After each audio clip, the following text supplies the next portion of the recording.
This 1,500 square foot workshop is a shrine to the days pre-television. This is my radio room. Leonard Sparks is an electrician by trade, but his real passion is vintage radios. Tell me about the t-shirt. But I tell my wife, oh, I'm just going to get one more radio, honey.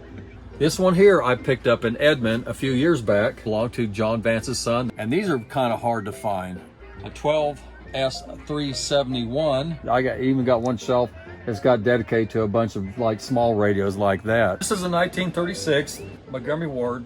You're looking at the guts right here. These are actually made in Russia. Sparks spends most of his spare time repairing and restoring these lost treasures. You are a radio surgeon, restoring the heartbeat of these antiques. Exactly. Yes, sir.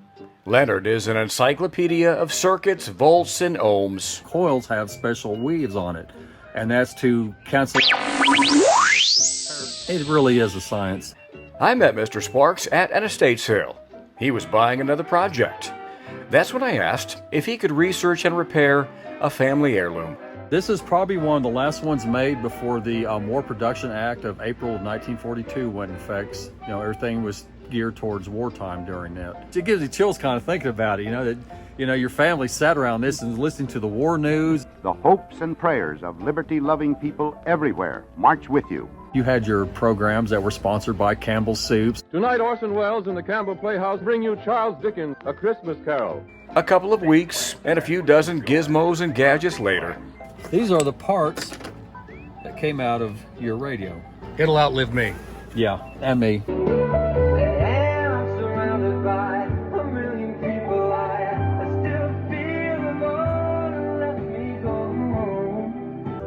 How cool is that, right?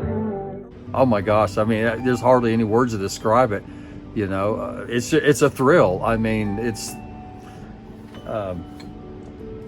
just the love and the joy knowing that something that's probably been silent for decades has now come back to life. Thank you for the family memories.